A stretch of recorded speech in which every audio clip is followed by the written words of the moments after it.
ഇന്ന് നമുക്ക് 2024 വളരെയധികം സാമ്പത്തിക പ്രതിസന്ധികളാണ് ലോകം തന്നെ പോകുന്നത്. അതിനെ ആ സന്ധിയിലും നമുക്കിത് ചെയ്യാൻ കഴിഞ്ഞതിൽ ഒത്തിരി ദൈവത്തോട് എനിക്ക് നന്ദി പറയാനുണ്ട്. അത് തന്നെയല്ല എനിക്കൊരു കാര്യം പറയാനുള്ളത്, ഒരു ബാർബർ ഷാപ്പില് ഒരാൾ മുടി വെട്ടാൻ ചെന്നപ്പോൾ അയാള് മുടി വെട്ടിക്കൊണ്ടിരിക്കുമ്പോൾ ബാർബറോട് അയാൾ ദൈവത്തിനെ കുറിച്ചൊക്കെ പറഞ്ഞു തുടങ്ങി. ദൈവത്തെ കുറിച്ച് പറഞ്ഞു തുടങ്ങിയപ്പോൾ ബാർബർ പറഞ്ഞു ദൈവമില്ല എന്ന് പറഞ്ഞു. കാരണം ദൈവമുണ്ടെങ്കിൽ ഇവിടെ അനാഥരും വിധവകളും ദരിദ്രവും ഭക്ഷണം കഴിക്കാനും മരുന്ന് കഴിക്കാനൊക്കെ ബുദ്ധിമുട്ടുള്ളവരുണ്ടാവില്ല. അതുകൊണ്ട് ഞാൻ ദൈവത്തിൽ വിശ്വസിക്കില്ല എന്ന് അയാൾ പറഞ്ഞു.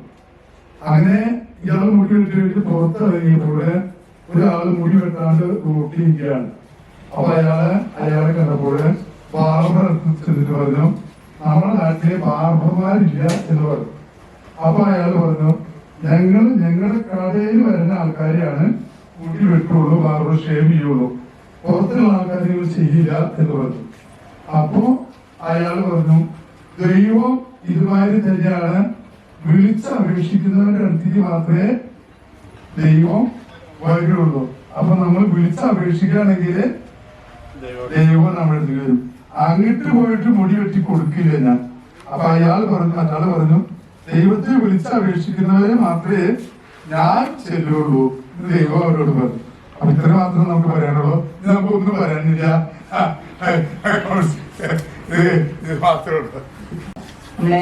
ആന്റണിയേട്ടൻ, ജോസേട്ടൻ, ക്രൈസ്റ്റാസ് അംഗങ്ങള്, ഗുണഭോക്താക്കൾ, എല്ലാ വർഷത്തിലും പോലെ നമ്മൾ ആഘോഷ ദിവസങ്ങളിൽ നടത്തുന്ന ഈ ഭക്ഷ്യ വിതരണം ഈ വർഷവും അന്വേഷണം പറഞ്ഞു നമ്മൾ വിളിച്ചപേക്ഷിച്ചാല ദൈവം വരുള്ളൂ. അതുകൊണ്ടാണ് ആന്റണിയേട്ടൻ എനിക്കില്ലെങ്കിലും ഉള്ളതിൽ നിന്ന് പങ്കുവെച്ചു കൊടുക്കുന്നതായിട്ടാണ് എല്ലാ വർഷവും ചെയ്യുന്നത്. ഈ വർഷം അതുപോലെ അങ്ങനെ ചെയ്യാനുള്ള അവസരം ആന്റണിയേട്ടന് ലഭിച്ചു. അതിനാൽ ഇനിയും ആന്റണിയേട്ടനെ ആയുസ്സും നല്ല ആരോഗ്യവും ലഭിക്കട്ടെ എന്ന് മാത്രം പ്രാർത്ഥിച്ചുകൊണ്ട് നിർത്തുന്നു.